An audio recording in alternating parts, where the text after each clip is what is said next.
Hello गाईस, तर स्वागत आहे तुमचं खानदेशी तडकामध्ये। सो आज आपण बनवणार आहोत एकदम वेगळ्या स्टाईलची स्पेशल वांग्याची भाजी। आज आपण बनवणार आहोत ती स्पेशल रेसिपी शिकायसाठी व्हिडिओ अगदी एंडपर्यंत बघा। तुम्हाला खूप काही चांगलं ही रेसिपी आज शिकायला भेटणार आहे।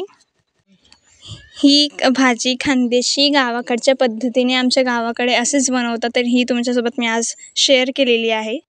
ही माझ्या आजीने मला रेसिपी सांगितली, तर मी आज तुमच्यासोबत ही रेसिपी शेअर करणार आहे। तर इथे आपण वांगे घेतलेले, तर इथे आता आपण जे वांगे आहे त्याला चांगलं स्वच्छ धुवून आता आपण याला काटायची सुरुवात करायची। तर जर वांग्याला कुठे कीड लागली असेल तर त्याला काढून घ्यायचं आहे। आणि इथे आपण आता स्वच्छ त्या वांग्यांना धुवून आणि चिरून घ्यायचं आहे। आणि आता आपली जे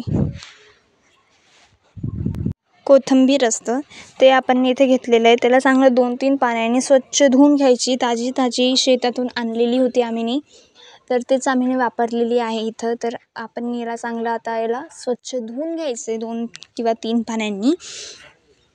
त्यानंतर इथे आपण घेतलेलं आहे आंबट चुका। आंबट चुका जास्त करून वांग्याच्या भाजीमध्ये नाही टाकतात, बट ही आमच्याकडे गावाकडे खूप करतात, म्हणून मग म्हटलं आज तुमच्यासोबत शेअर करावी। तर इथे आपण आंबट चुका आणि कोथिंबीरला चांगलं धुवून घेतलेलं आहे। त्यानंतर आपण इथे वांग्याला कट करायला घेतलेलं आहे। जर कुठे कीड लागली असेल तर ते आपण ते वांगं साईडला काढून घ्यायचं आहे। जसं की जे एका वांग्याला लागलेली होती, तर मी ते वांगं काढून घेतलेलं आहे बाजूला।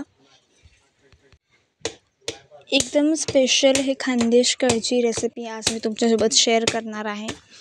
आणि ही रेसिपी तुम्हाला कशी वाटते नक्कीच कॉमेंटमध्ये सांगा।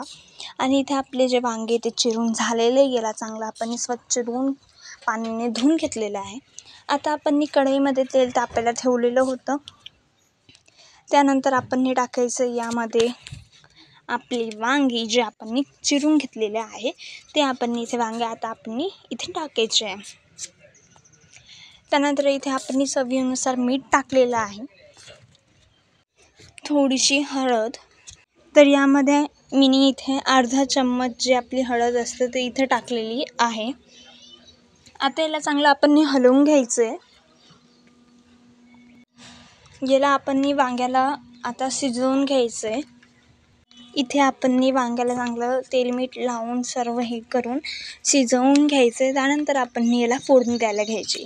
तर इथे आपण 1 ग्लास जे आपलं पाणी असतं ते इथे टाकलेलं आहे आणि याला चांगलं आता आपण शिजवून घ्यायचं आहे। वांगे नरम असल्यामुळे तेच 5-6 मिनटात आपले वांगे शिजून जातात। तर इथे घेतलेली लसूणची पात जास्त करून नाही टाकता कोणी, बट आम्ही टाकतो, म्हणूनच ही रेसिपी युनिक आणि स्पेशल आहे। तर इथे आपण लसूणची पात घेतलेली आहे। आणि इथे जो आपण आंबट चुका त्याला धुवून घेतलेलं होतं आपण ते इथे घेतलेलं आहे आणि यालाही आपण बारीक चिरून घ्यायचं आहे। आजची ही रेसिपी तुम्हाला कळलंच असेल की किती स्पेशल आहे, कारण की याच्यात काही असे थिंग्स वापरले जे की नॉर्मली आपण नाही वापरत वांग्याच्या भाजीमध्ये। आणि इथे आता आपण कोथिंबीर घेतलेलं आहे, जे आपण धुतलेला होता तो आपण इथे कोथिंबीर यूज केलेला आहे। आणि याला आता आपण चांगलं बारीक करून घ्यायचं आहे। याला चांगलं आपण चॉप करून घ्यायचं आहे बारीक। अशी भाजी तुम्ही कधी केलेली आहे का ते नक्कीच कॉमेंट करा, आणि तुम्हाला ही रेसिपी कशी वाटते तेही कॉमेंट करा। तर इथे आपण शेंगदाणे घेतलेले, त्याची थोडीशी अशी जाडसर आपण त्याची पेस्ट केलेली, एकदम बारीक नाही केलेली। जसं तुम्हालाही माहिती की आपण वांग्याच्या भाजीमध्ये थोडी जाडसरच त्याची पेस्ट करतो। आणि इथे आपण लसूण आणि जे मिरची आहे ते आपण याची पेस्ट केलेली आहे। आणि इथे आपले जे वांगे ते 5 मिनटात आपले जे वांगे ते शिजून झालेले आहेत। तर याला आता आपण एका प्लेटमध्ये किंवा एका बाउलमध्ये काढून घ्यायचे आहे। त्यानंतर आता आपण ह्याच कढईमध्ये तेल टाकायचं आहे 1 वाटी, 1 छोटी वाटी। आणि त्या तेलला चांगलं तपू द्यायचं आहे। त्यानंतर आपण फोडणी द्यायला सुरुवात करायची. इथे आपण टाकलेलं आहे जिरं, 1 चम्मच जिरं टाकलेलं आहे आणि 1 चम्मच इथे मोहरी टाकलेली आहे. त्यानंतर आपण जे पेस्ट केली होती मिरची आणि लसूणची ते आपण यात टाकलेली आहे. तर यालाही चांगलं आपण होऊ द्यायचं आहे. आता 2-3 मिनटाकरता तेलामध्ये चांगलं होऊ द्यायचं आहे. त्यानंतर आपण जो शेंगदाण्याची जी पेस्ट केली होती, जो कूट केलेला होता जाडसर, तो आपण यामध्ये टाकलेला आहे आणि यालाही आपण 2-3 मिनटं होऊ द्यायचं आहे. त्यानंतर आपण इथे लसूणची पात टाकलेली आहे. जो आपला आंबट चुका होता तो इथे टाकलेला आहे आणि याला आपण चांगलं हलवून घ्यायचं आहे.